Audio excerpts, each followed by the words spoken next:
歡迎大家收睇同埋收聽 Stage Time 嘅 Podcast Channel， 我係節目主持人 Marchie， 組織心理學家。嗱，今日咧我就邀請咗一位重量級嘅嘉賓朋友，佢係嚟自香港迪士尼樂園傳訊及公共事務嘅副總裁 Anita Lai。Hello Anita。你好，哇！你太過犀利啦！呢句説話重量級，有啲嘢更加犀利。咁我不如介紹下今日我哋嘉賓咧，俾咁多位觀眾聽眾認識啦。嗱，香港迪士尼樂園咧就喺2005年啊9月12號咧就喺香港揭幕。咁同步咧 Anita 喺2006年咧嘅5月加入呢個大家庭。所以咧 Anita 你係同迪士尼共同成長。咁我知道咧你開始喺迪士尼嘅工作係負責marketing 啦、公關嘅工作。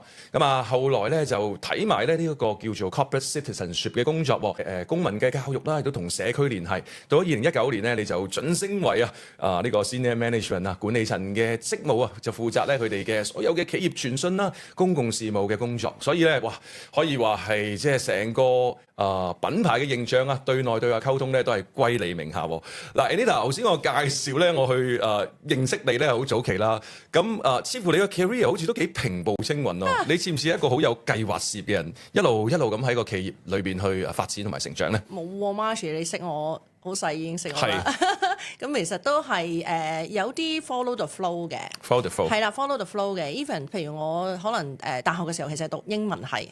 咁英文系就好闊啦，咁就出到嚟可能有時就都係咪會去做教書或者去做政府工咧？咁想輾轉就入咗公關嘅。我覺得最得意嘅一件事咧，其實我做完公關之後就去咗貿易發展局嘅。咁因為第一份公關咧係一個展覽會公關，咁我仲做咗1年之後，我覺得唔係好啱自己咁樣喎，仲要同自己講咗我唔會再做公關嘅。但係你知永遠就係咁㗎啦。你嗰陣時覺得點解唔啱自己咧？但係而家做緊公關係啦，當時係點樣知道一份工好似好啱又好唔啱？我覺得係自己太過武斷啦，因為唔認識公關。原來即係你係由個啱啱開始做一份工嘅時候咧，有好多嘢好 repetitive， 重複。譬如每個展覽會咁樣，一年係好多個展覽會㗎嘛。我寫份新聞稿出嚟咧，點解個個都好似差唔多咧咁？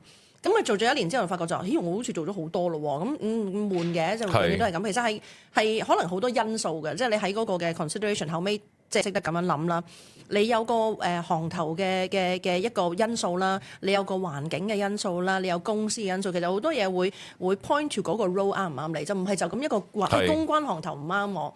咁不過後尾就去咗貿易發展局啦，其實嗰度係一個非常之好嘅打咗個根基，即係好多嘢係 project management 啦、teamwork 啦、點樣合作啦、點樣去 train 自己。雖然係一個嚟做嘢先至得嗰幾年課仔，但係要 connect 自己嘅 perspective 咧，去一個比較 macro 嘅 market 嘅 analysis 嗰樣嘢咧，嗰陣時都即係有一個即係幾 deep 嘅 learning 嘅一個 curve 啦。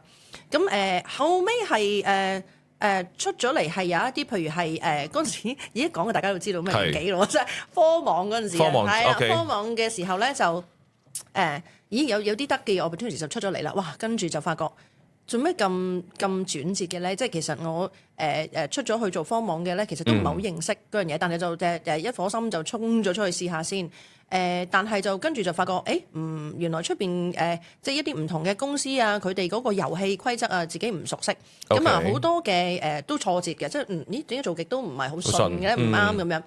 咁輾轉啦，就有一位後尾我喺迪士尼都有遇翻嘅，佢係做緊一個公關公司嘅，咁佢就話：Anita，我覺得你係都有呢一個嘅公關嘅 potential， 你不如試下啦。即係輾轉啦，我可以入 advertising 定係入公關？佢入咗公關。咁好啦，翻去啦，就試啦，做個 agency， 上過上海，去過深圳。跟住我諗真係再定翻落嚟，我諗由 TDC 出咗嚟咧，嗰個嘅漂泊。係漂泊咗都6-7年嘅。係咩？即係喺 TDC 同迪士尼中間，你係5-6年啦，係啦，好去試咯，即係認識自己。咁有咩發現啊？喺嗰個發現咗就係翻去就係其實公關 OK 喎，即係唔係好似你當初諗啊，好重複啊？係啦，唔認識啊，因為我諗嗰段時間咧係一個我成日講裏邊咧，其實頭10年咧。可以試嘅探索期啊，成個係。咁你試嗰樣嘢咧，其實你個目標係乜咧？認識自己，或者認識我嘅嗰個 skills accumulate 嘅一樣嘢，啱唔啱？即係係咪可以發揮到咧？咁，所以譬如有時有好多唔同嘅範疇㗎，你可以話係條路係話我要求安穩嘅，我要求刺激嘅，我要求乜咧？咁你咪會喺嗰個頭10年或者甚至乎頭12年 Okay. 我覺得試都係一樣嘢。最緊要就係要喺呢段時間係 explore 同埋 discover 咯。呢個好好嘅 perspective，我哋成日講即係 career development 有唔同嘅階段啦，開頭都係探索期。咁頭先 exactly 你講喺 DDC 跟住出咗嚟嘅漂泊，咁你呢10年你發現到自己嘅乜嘢？So that 可能對你跟住你入咗去一個跨國嘅企業啦，繼續發展好有幫助咧。有啲咩發現啊？我其實第一樣嘢，因為我嗰陣時再轉翻入公關嘅時候咧，係加入咗個公關公司，一個 agency，係一個 agency 係啦， Okay. 公關公司。咁咧嗰陣時咧就發現咗自己咧就係、原來其實都中意轉入去一個品牌去睇下點樣去做嗰個嘅經營嗰個嘅branding 啊 reputation 啊。問題公關公司咧就係太過好快啊，佢係我成日講 agency 係煲唔夠咁多煲蓋，咁你咪成日都要冚煲蓋，所以其實啲嘢咧就 hit run。我覺得嗰度好似個木人巷咁樣咯，因為可以係好短時間之內，好多唔同範疇嘅 client 俾你試好多唔同嘅即係 PR 嘅一啲嘅 project 係啦。試咗2年，其實我試咗2年3年 actually 頭嗰段係喺香港，跟住喺上海嘅 China， 係啦喺上海嘅，跟住我覺得就係我都係喜歡咧，係即係做一間公司去，即係去轉落去，係啦轉落去。咁有個 opportunity 咧，其實跟住就去咗深圳嘅一個 golf club，Mission Hills 係啦。我又覺得咧喺嗰度其實我都係要 base 深圳，咁都係有種情意結，係成日想即係由上海一路爬翻嚟南，由北去南，係啦，由北落翻嚟南，再翻嚟香港咁。咁嗰段時間就差唔多就係迪士尼樂園嘅 opening 咯。咁我覺得有時啲人你頭先問嘅第一個問題，咦究竟你係 plan定係 follow the flow 咧？我覺得喺當下未必噏得出係 plan 定係 follow the flow。但係就俾多啲，尤其是頭階段嘅，俾多啲嘗試之後咧，其實當你 ready 嘅時候，啲 opportunity 會出現係啦。然之後，我覺得啱啱喺個深圳 Mission Hills 其實佢好似係一個轉折咧，由 agency 帶入去一個都幾重 operation 嘅一個即係一個工作環境。再入嚟迪士尼，哇！真係完全係好重 operation 咁樣咯。我覺得呢個轉折係得意嘅咯。不過係因為即係雞同雞蛋嘅。咁當然當時迪士尼嘅 head hunt 揾我，亦都係睇中我即係有呢個 operation 嘅經驗啦。加埋有 agency 啊。咁我頭先你講，所以喺嗰個探索嘅階段somehow you don't know what you don't know 嚇，即係以為PR 就係咁啦。其實嗰個闊度係可以再闊啲啦。同埋聽到你講，你似乎係鍾情於啦，唔係游擊好多嘅公司，係更加聚焦嗬。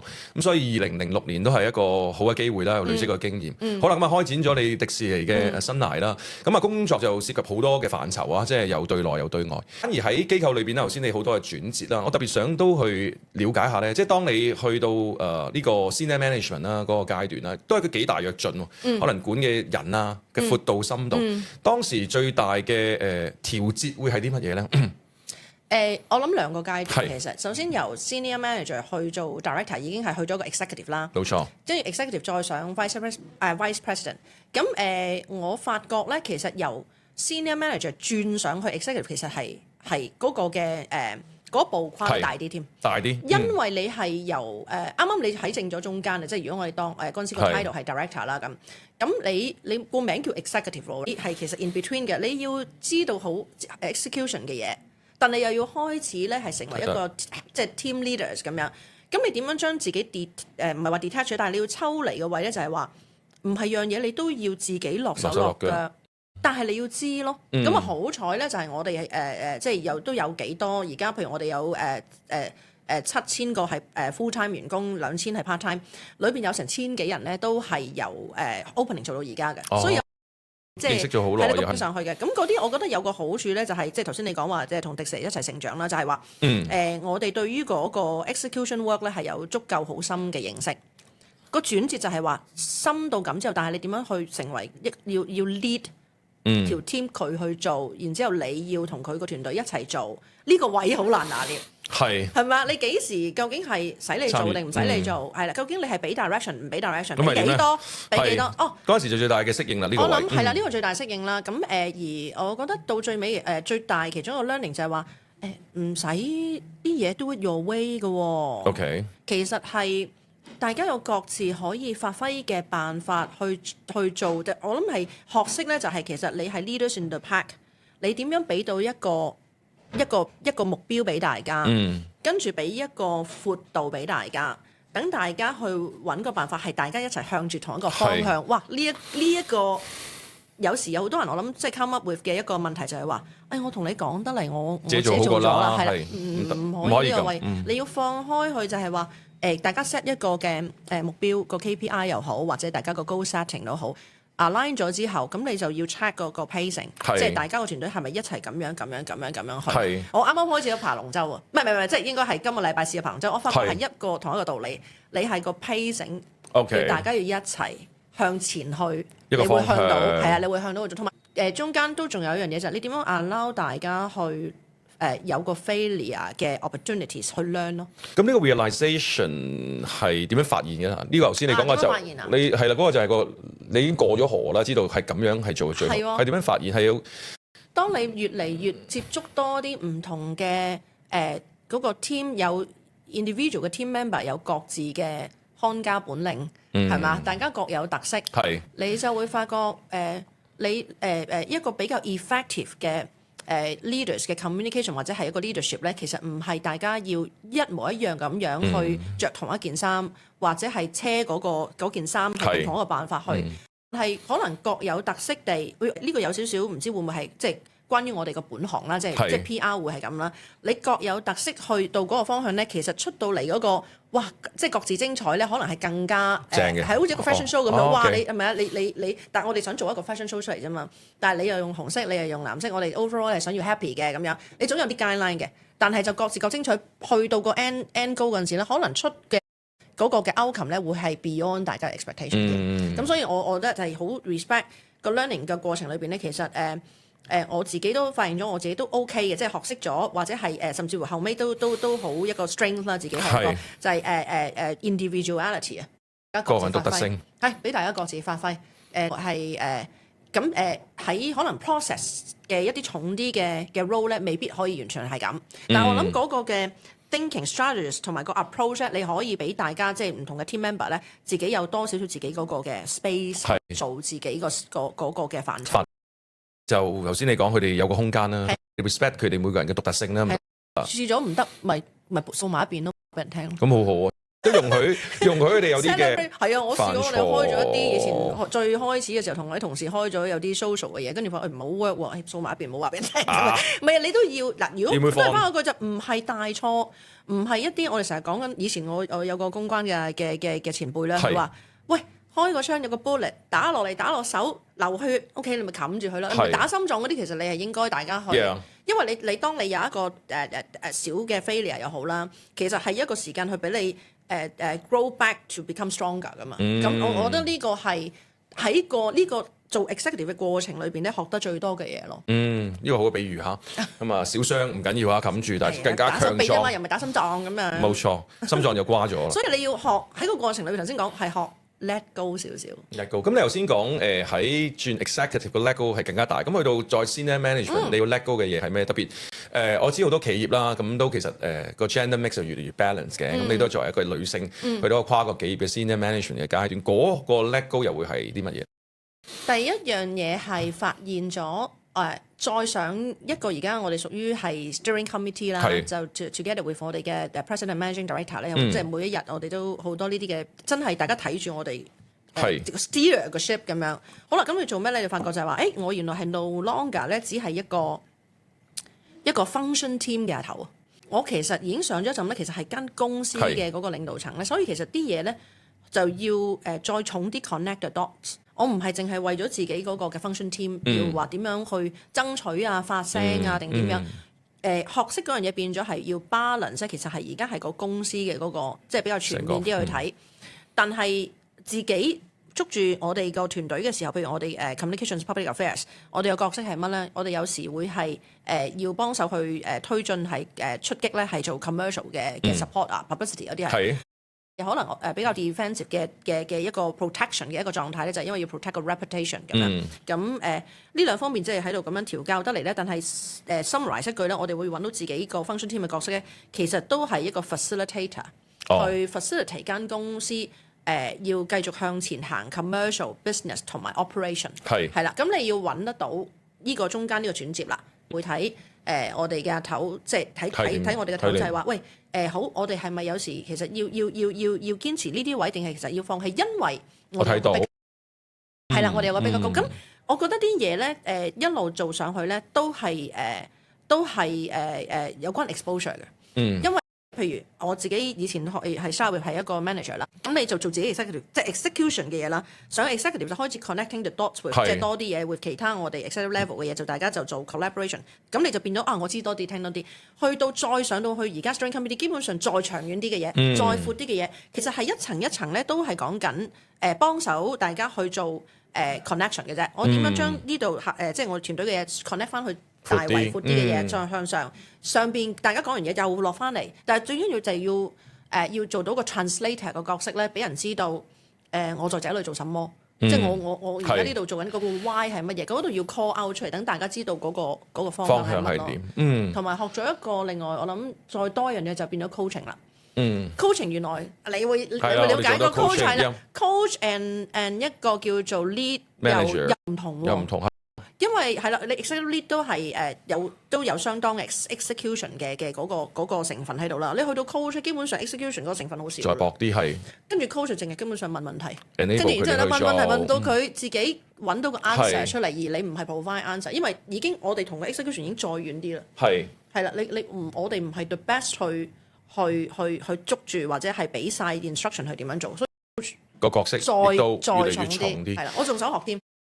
繼續我哋交流啊！但係如果你總結翻咧，頭先你話要由，因為一般人個 nature 本性係幾 silo 嘅，係咪？睇住自己嗰檔嘢。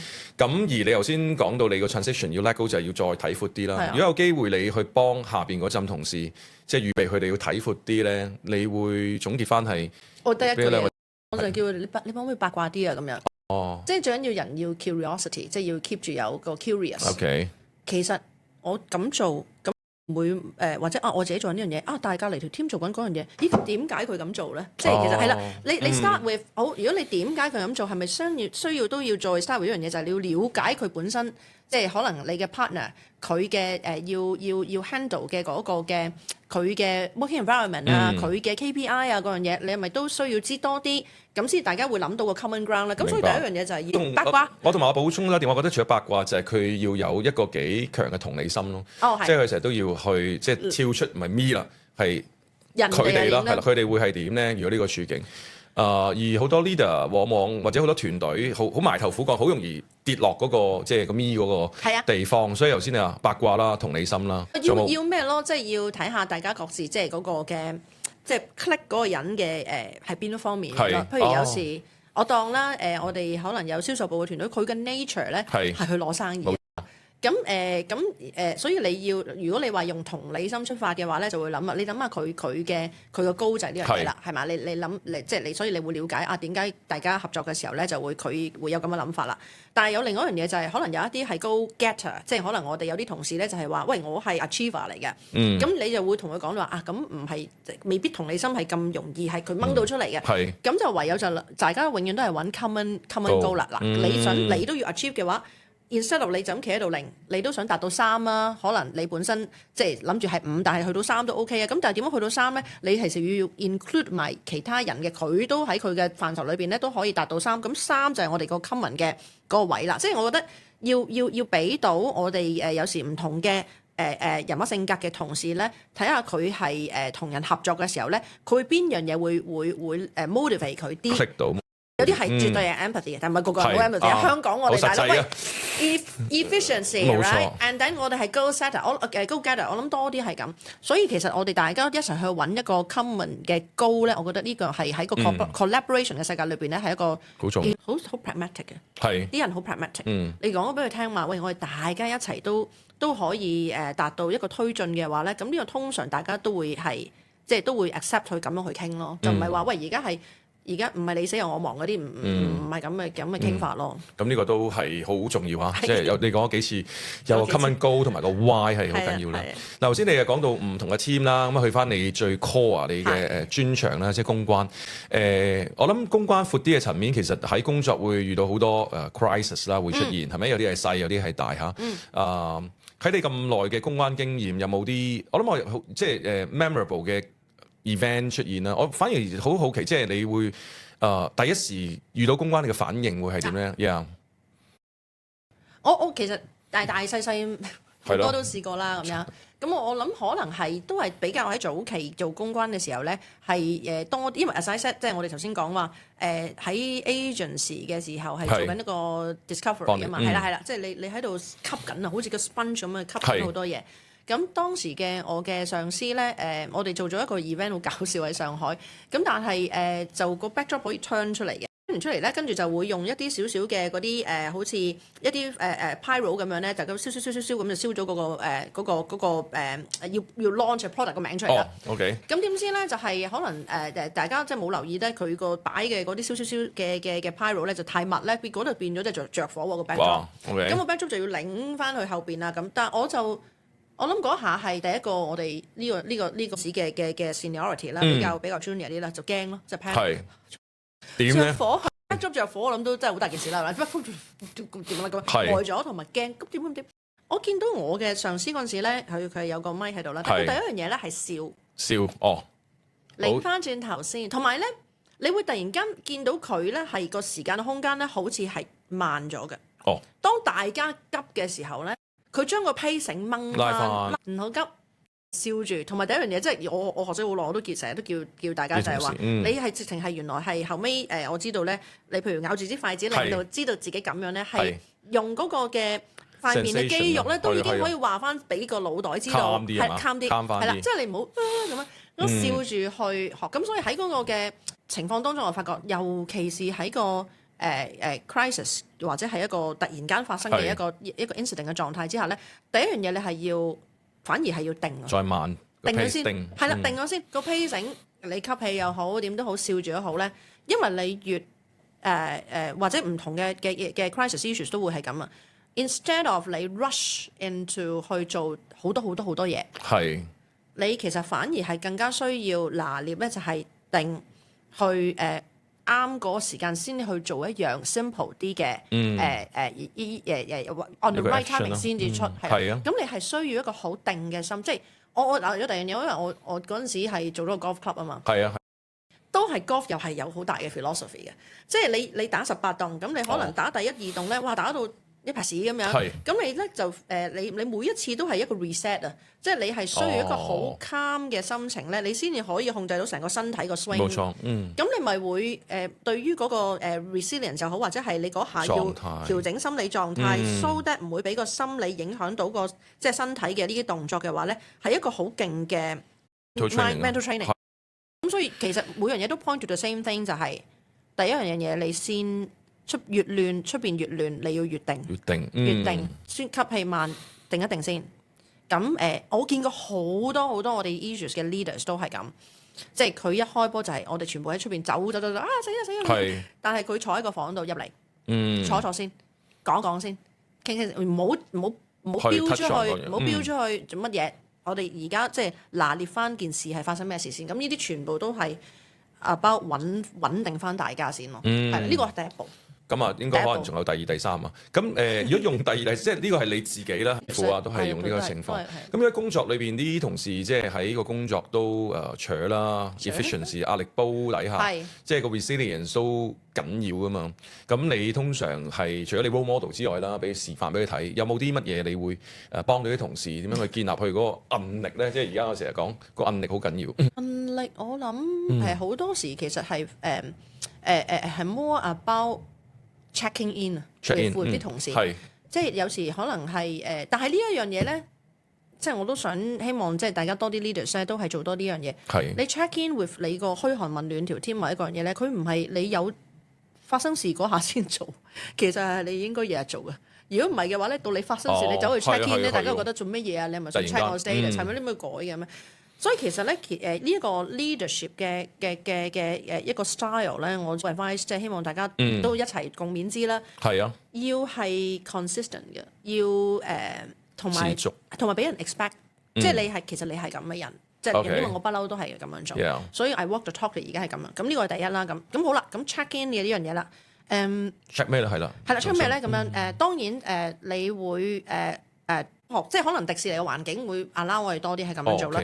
但係始終我哋大家都係 work with 香港人咧，都係有嗰種狀態，就係翻工還翻工，屋企還屋企，其他嘢還其他嘢，personal 還 personal，界開晒 compartmentalize。咁但係我哋盡量都會再做多啲傾談同啲同事咧，因為好多時一個人喺翻返去 curiosity 嘅個位就係話，有個人佢喺嗰一下做咗一個咁嘅 decision， 佢喺個what constitute to 佢做 make 嘅 decision 有好多 factor 嘅，冇錯。所以係 more about 你去 find out 有多少少，我哋其實係話叫大家去諗，你諗個 why 點解我咁做啫。但係當你去同人去傾，即係同啲同事傾嘅時候，你唔好成日都話點解你咁做啊，即係唔係咁樣話，因為 why 個字一出咧就好鬼 challenging 㗎，係啦。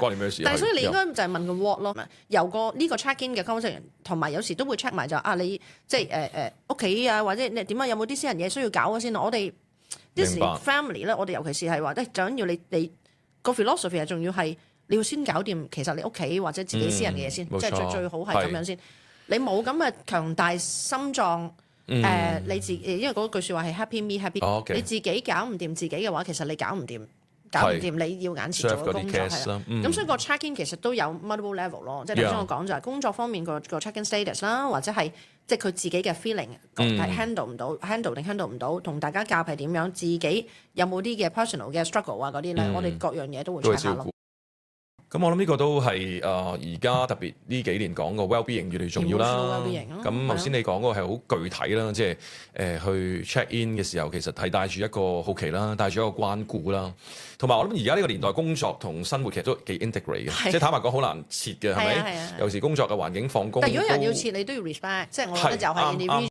我都頭先你話 individualization 都會有，咁呢個係點樣平衡啦？點樣俾佢感覺到？我諗係嗰份嘅關心啦，係。因為係團隊嚟㗎嘛，即係係啦，咁我哋都好着重按嗰個 connection 咯，咁即係都咪當然啦，即係都係翻嚟嗰句就係大家自己有唔同嘅一個 approach 啦，咁但係如果喺一個 collaborative 嘅環境，大家係 consistent 係咁嘅時候咧，咁其實慢慢即係大家都會係 more open mind 形成到個文化，係啦，係成為一個即係個 team 好多嘅即係我諗大家做嘢都係咁啦，都係見公司同事。都我見我自己阿媽咁樣，咁變咗，喂佢哋其實 in a way 係好多 quality time that 大家會 spend together，係啊係，咁咪 work family 咯。呢個都好重要一個理念啊，注入喺工作。頭先你話 happy me happy guest 啦，咁我記得我第一次去迪士尼，去日本迪士尼好細個。入到去真係好夢幻嘅，即係個感覺入到去就覺得好開心喎。咁慢慢咁多年去認識唔同嘅企業文化咧，我諗多啲人都好好奇啊。即係除咗頭先你講點解啲同事會咁投入嘅咧嚇？好自然喎，即係唔係做出嚟嘅，因為 service 有啲時候都要 fake it until you make。去到同事即係去做到個 guest experience，有冇啲咩你哋嘅 magic 喺背後，去讓同事係去融入得到嗰種快樂，又帶到俾你嘅 guest 咧？我覺得其實同翻可能個公司 value 其實都係非常之緊扣。咁當然我都有同你分享過啦，我都好 cautious 大家都你喺迪士尼做就梗係啦咁樣嘅。但係其實我諗每間公司如果可以即係尤其是品牌啦，咁要揾得翻嗰個 value system 好緊要啦。即係究竟咁你第一梗係要賺錢啦，係咪嗰樣嘢你唔賺錢糧出唔到啦，咁即係你係咪所有嘅即係基本上嘅 economy 係行唔到啦咁樣。冇錯。但你又翻去啦，咁我喺度其實我仲即係為緊個 community 啊，或者一個人嘢係做緊啲乜？嗰個 value 或者為員工做緊啲乜咧？嗰個 value 其實都要 articulate 得好咯。咁Disney 做嘅或者點樣令到大家自己要開心，啲人要開心，點樣入嚟係會有一個 emotional connection 咧？我發覺，因為其實有時以前我開波，我覺得就係咪好似有少少老土嗰啲嘢，成日都係友情啦、家庭啦咁嘅嘢。但係 in times of difficulty 咧，呢個最 core 嘅嘢咧，即係友情、家庭，you know 嗰啲 value 啊，冒險，即係呢啲嘢咧，佢嚟去講100年都係講呢啲嘅 principle。咁所以咁我就會學識咧，就係話其實越要 communicate 得好，或者即係要拿捏嘅嗰個 value 咧，其實越簡單越好。即係譬如我哋講我哋去行住我哋嘅 operation，有好多嘅 quality，即係出邊嘅一啲嘅standard 咧，就係有時Six Sigma好多呢啲嘅 system 係啦。咁Disney works 係令到大家都會拿捏得到咧，就係譬如我哋講呢一個 5 keys 嘅。其實我點樣可以令到大家都係行嗰樣嘢咧？咁我哋成日記住都係得5隻字嘅啫。safety， 跟住就係有 show。要有呢個 courtesy 係啦，跟住我哋有呢個嘅inclusion， 同埋呢個 efficiency 咁樣。係街 book 你有排慢慢跟嗰啲，但係其實係即係呢4、5隻字咁樣咧，你走去問我哋啲同事，個個都噏得出，都講得到。咁所以其實 in general， 我覺得嗰個我哋同好多第二啲公司有時會分享嗰啲呢啲 philosophy 咧，其實我覺得最到最尾咧，個 value 要簡單清晰啲咯，唔好搞到咁花巧咁複雜。係，而頭先呢樣嘢就本身係一啲永恆不變嘅原則，冇錯。而係感覺頭先你講好似好老土，但係其實又真係好落地啦。到你真係有crisis 嘅時候啦，呢啲就係我有好多次經歷呢啲公關嘅一啲 issues 或者 crisis 咧，我會翻去個 DNA of Disney 去揾嗰條中軸線去幫我去做翻一個 decision making。或者係一啲 communication message，咁都係翻去 at our heart。其實我哋只係想大家好開心喺度，即係做一樣事情嘅。即係其實如果你翻去還原基本步，即係唔好忘記嗰個基本步嗰度，通常都係所以可能我又係都係即係以前係讀英文系啦，咁變咗咪好多呢啲咁樣嘅。嗰個故事嘅中心即係嗰個中心思想係乜咧？好多時都嗰度其實。communications 都係呢種狀態咯。咁變咗頭先講迪士尼當然出名好多故事啦。咁會唔會都係呢個用故事嘅方式啦，用有一個好清晰嘅信息，係讓你哋可以去聯繫到community 啦，你做到 community service 啦，又聯繫到嚟自世界各地唔同嘅一啲 tourist 啦。有冇一啲即係 storytelling 都好緊要啊？係。點樣可以演繹得好咧？即係作為一個又翻去嗰個八卦個位啦。你首先要知道你想要去溝通嘅對象，咁頭先嗰啲 empathy 都係咩人啦咁樣。跟住其實我哋就揾個 relevance 咯，可以令到嗰個人係有共鳴感啊嘛。同你 connect 係啦，咁好啦，咁又翻返去啦。如果我要所有我哋世界各地嘅人講唔同語言嘅人都 connect 到嘅話，咪會翻返去頭先基本嗰啲係啦。如果係大企業就好啦，甚至乎日常嘅人際關係嘅溝通都係咁嘅，即係唔好太過 overthink of 幾多層次嘅什麼嘅溝通嘅嗰個 approach 咯，都係即係將啲嘢 simple 啲，即係盡量將佢精簡翻係即係最 basic 嘅嗰幾樣嘢，其實會幫到大家即係去平日即係做 decision making 啊諗嘢嗰啲思路咯。我成日都想即係掹翻大家，還原呢樣就 simple 啲，simple 啲，即係當你其實我諗即係。你出去一個師傅，你要睇佢煮嘢食係咪好勁咧？其實佢應該睇下佢嗰個黯然銷魂飯啊嘛，叉燒蛋飯一個叉燒蛋。我去親茶樓都係阿媽話睇佢蝦餃，就知道佢係啦，就知道佢個功力啦，係啦，龍與鳳啦咁，所以翻去基本。咁呢個都係千錘百煉之後出現啦。頭先你講即係經歷唔同嘅階段，係啊，即係你耍太極都係其實即係將所有嘅功夫。我成日都要睇金庸小説，金庸小説。咁所以阿張三豐邊個都好正，佢哋嗰啲就係話你識晒所有嘅武功之後，然之後你要忘記晒所有武功 ，and then 就最 follow the flow 咧。其實呢個就係最終極嘅嗰個武功嘅最高級。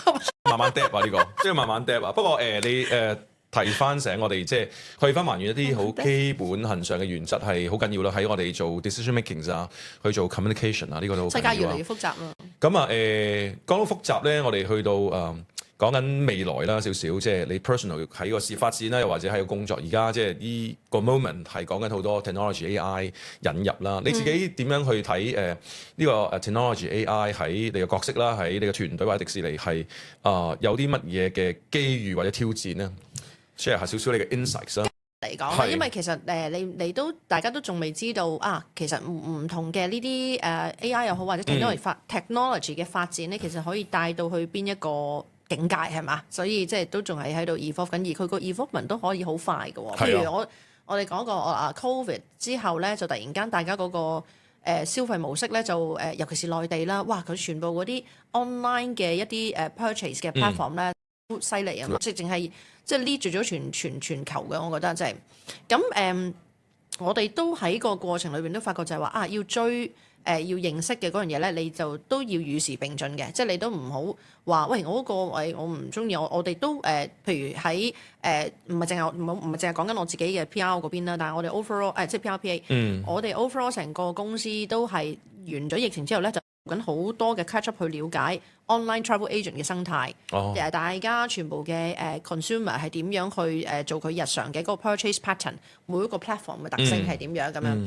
咁每一日都新，每個禮拜都有新嘅嘢喎，係所以都係翻嗰句就係話，你唔好，我真係好，我都有啲辛苦，我都覺得即係有時我去追佢哋嗰個嘅最新信息，我都係真係好靠我條 team 追，同情係要俾多啲更加最年輕嘅人咧幫手帶翻我哋。係，喂，佢哋好快嘅，係冇錯。咁所以嗰個上落或者係交流咧就已經係好 agile， 好 agile， 即係大家互相有咩信息就去嘅。咁所以其實即係呢個就係 technology 嘅一個 opportunities 啦。咁另外就係譬如而家 AI 啦，咁而家都其實幾幫到我哋手。我哋頭先講如果以前我 agency 咧煲蓋唔夠冚煲，其實喺 PR 狀態都係嘅，你都係繼續做話呢度就燒緊後欄嗰。又話要去買3送1咁。呢排我哋都用咗好多AI 嘅，不過你第一樣嘢係要一個 safe 嘅 environment 先啦，係啦，即係你係個 safe environment 就係話你 make sure data 啊嗰樣嘢啲 information 啊係公司會 provide 嘅，即係一個 trusted 嘅一個 platform。跟住我哋就會我哋條 team 用緊 AI 做好多一啲相減省咗啲好。重複性冇錯，重複性或者係嗰啲寫作，有時我哋都要花好多時間，即係睇到眼都盲嘅嗰啲嘢。咁你但係就好多大家而家不停去學識點樣個 prompt， 再做得好啲，俾個 prompt 佢係啦，俾到佢係即係幫到手，而佢都過程佢都係好似你 partner 咁樣，佢都係學。所以喺而家個 stage 我哋就即係做緊一個類似係AI 嘅呢啲咧 technology 或者所有嘢咧都係一個 enhancement 咯。無論係頭先講緊佢 enhance 過大家嗰個消費模式。佢 enhance 我哋平時工作，喺我哋如果做嗰個嘅迪士尼樂園裏邊咧 ，technology 嘅發展咧，都係 enhance 緊我哋嘅 storytelling。喂，點樣可以再 beyond 大家嘅嗰個即係做到出嚟嘅諗法咧？咁樣，咁所以呢啲我哋啱啱嚟緊都 technology robot，有一個係雪人啊 Olaf 咧。咁大隻係，但注入咗 AI 元素喺裏邊，係注入咗個 robot，咁佢就變咗真係可以行得走得咁樣。OK，so cute，right？ 咁所以佢technology 我哋係大部分而家嘅好重嘅角色咧都係 enhancement。OK，但係你唔可以淨係用 technology drive， 我哋唔係一間 technology， 即係唔係一個以 technology 行先嘅公司，我哋係 storytelling。咁所以嗰個講古仔嗰個先係個 frame 都一定係要出咗先係啦。所以 technology 有時你要睇下佢喺你自己配合你自己嘅公司啊、發展啊、行業啊嘅，究竟佢自己有一個重同輕嘅 role， 你自己要揾到個 role 出嚟。OK，去調節嚇。係啊。咁enhancement 啦，同埋係嗰個人性化嗰樣嘢就一直都要保持啦，呢個係好重要嚇，相輔相成。我成日都覺得係一個 partner 嚟啊，即係多咗個 partner 幫手。係啦，多咗個唔使大家睇到老花咯。但你又唔可以太過 rely on 佢。係啊，你都要自己都要有即係有翻個 check and balance 嘅，係啦。下啲新血咁樣樣最需要具備嘅1-2樣好 core 嘅 elements 會係咩咧？除咗要咁就再 step 多一步上啲添啦。首先係咪中意先咯？中意啦，係。你唔中意，好難 sustain。而家尤其是 team 啦，你我哋譬如又翻去 Disney 先啦，嗰份工作我哋可以叫佢係一個 job 定係一個 role， 即係其實你都可以將個 mindset 去調教。如果係一個 role 同個 job 嘅分別咧 ，role 就係有角色，我有一個即係有一個嘅有一個目標去做出嚟嘅。如果係 job 咧，就係我翻工放工攞人工。係啊。其實 in a way 咧，我覺得即係。career 又好啦，工作又好啦，其實係 part of 成個人生嘅 life 嘅一部分嘅啫。冇錯。咁你想佢 play 一個咩 role 喺你嘅人生裏邊咧？咁其實都要即係自己就係翻去嗰句啦。你要認清楚咁究竟係唔係我而家呢段時間，亦都可以有 life stage 嘅分別啦。呢段時期我真係好需要一個好穩定嘅工作嘅。係。Go for it，right？ 但係長遠嘅嗰樣嘢慢慢啦，你就要認識自己到知道。我去 start with 去諗一個行頭嘅時候，你要有相當嘅 enjoyment， 即係我都有 passion， 或者我喜歡 whether it be 個工種啦 ，whether it be 個行頭啦，個 brand 啦，咁你都要揾到個 linkage 會好啲咯。係啦，咁如果你即係早啲 start 一個嘅 career planning 嘅時候咧，多啲去做呢一個嘅問自己喜唔喜歡呢一樣嘢係一個好重要嘅思考。所以都 go back to 你開頭講要認識自己嚇，究竟你係喜歡啲咩要吸引你咧？我試過嗰陣時做 PR 幫啲brand 咧係賣 router， 我都唔知個 router 係究竟喺邊度嘅咧咁樣，係啦，即係佢或者係嗰啲 under the sea 嗰啲 cable，我都睇唔到佢咩樣喎。咁我就後尾就發現咗自己係比較喜歡 consumer， 即係都始終係要掂得到、望得到嘅嗰啲咯。係啦，咁所以就後尾就手提電話啊，或者係啦，即係咁後尾而家就更加開心啦。即係做迪士尼嘅話，其實就係人都會旅行㗎啦，係人都會 theme park 㗎啦，係人都想要一個bonding time、quality time with family and friends 㗎啦。咁呢啲就係一啲譬如我對比下我妹妹啦，我妹妹係 more art 嘅，我絕對係好 pop entertainment 嘅嗰個範疇嘅。咁你咪開始你會知道自己。我媽都有話我就，喂，你入咗迪士尼都啱晒喎，同你個即係 personality。可能佢發現 before 我發現。係佢清楚你。係啦，咁所以嗰個即係嗰個中意或者係 enjoyment 咧，喺我成個 career 嘅 path 裏邊咧，我覺得係一個好重要。即係我哋自己 team 個 WhatsApp 個群組個 group 咧，係叫做 Fun and Agile 啦。OK。係啦，Fun and Agile 嘅 CPA 咁樣啦。CPA 唔係 accountant 啊，我哋 communication public affairs。咁但係第一個字永遠唔轉咧，都係分咯。大家共同 embrace 嘅 value 係啦，你先講得好唔好玩先？IC 好多謝你呢個分享啊個 tips 啊。咁最尾個問題，你個食字係分啊，潛意識食字啊，唔係刻意啊。咁最尾個潛意識問你，你會5年後我再遇到你啊？你期望你自己成為一個點樣嘅 leaders 咧，或者喺你嘅工作啊，喺呢個 industry 裏邊繼續發揮咩影響力咧？如果係工作咧，我係好想將成傳啊，成傳 OK。好早已經諗呢樣嘢，其實都唔係好遲噶啦。咁咧因為咧好多時大家喺唔同嘅，我好想自己再叻啲去做 coaching 啊。OK。我覺得都未係好叻啊。咁如果可以做到 coaching 咧，如果我可以將個梯隊咧做到好多個都係可以多面，又或者係已經可以 anytime 都可以。即係可以有嗰個嘅即係再 advancement 嘅嗰個嘅 opportunities 咧，我想即係基本上好似我哋嗰啲 movie 嗰啲Marvel movie 咧，個個都係 Avengers 咯，係嘛？當 the time need 嘅時候咧，大家一 call 埋一齊咧，就哇各自發揮好精彩啦咁樣。咁所以5年嘅係希望有一個好 strong 嘅梯隊團隊去成全啦。公司繼續都係因為其實當我哋講公司，我哋好得意，我哋其實係勾住咗香港嘅，因為呢個係一個屬於香港嘅迪士尼樂園。咁希望繼續都係可以即係做到。其實我哋都好靠，我自己都係好靠翻去嗰個 value 啊嘛。我就走去做什麼？我哋喺度20年，我哋係可以帶俾香港人不嬲。我哋講緊話，香港人好酷嘅，好多而家嘅事件發生都知道就係其實唔係咁樣嘅。係啦，但係我哋都以為就係話，你喺香港有個樂園係。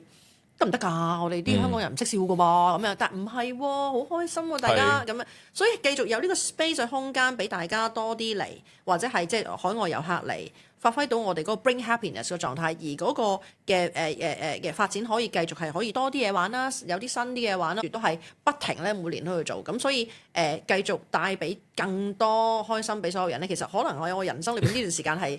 成日有時我哋成日話，喂諗定我哋個 graveyard 係要寫啲乜咧 ？I have been providing happiness to the people around, you know, in the world or in Hong Kong 咁樣，哇幾好喎！呢個幾好啊！呢個咁樣咁但係喂5年第時，如果 Beyond Disney 係啲乜咧？我覺得個 opportunities 都仲可以好多喎，我可以去揸咩啊？揸車揸 Uber， 我中意同人傾偈啊嘛。係啊，我成日都諗可唔可以去做。DJ 而家唔係做 podcast 嘛？都可以啊！你好多潛質，好多 potential。不過今日好多謝你同我喺呢個 Stage Time 嘅 podcast 去分享啦。多謝你。咁傳承係你嘅目標啦。可能5年後我哋再坐低嘅時候，見到你更多嘅入室弟子啦，同埋頭先你講係我諗我睇到你喺同迪士尼嘅成長，同香港人嘅成長係製造咗好多嘅歡樂啦，好多嘅影響力。咁同埋 Anita 今日同我哋分享好重要咧，即係一個企業團隊啦，喺大嘅時候咧幾個好重要嘅 principles 啦，佢講到要有好奇心，要夠八卦啦，去翻還原基本步啦，一啲好重要嘅價值係恆久不變嘅。咁啊，以至於咧去揾到你工作你喜歡嘅部分。咁喺度都祝福 Anita 喺未來工作嘅發展可以更加有影響力，更加歡樂，亦都帶俾咧我哋今日所有嘅觀眾同埋聽眾有好多嘅點滴。希望喺你嘅舞台裏邊咧繼續發光發熱。歡迎收聽 Stage Time by Talent Academy Hong Kong。我係節目主持人 Marchie， 組織心理學家。每個人都值得擁有屬於自己嘅人生事業舞台。呢個 podcast 專為職場人士而設，帶你探索職場智慧、領導力、事業發展以及個人成長。等你準備好踏上屬於你嘅舞台，展現最好嘅自己，創造更多嘅可能。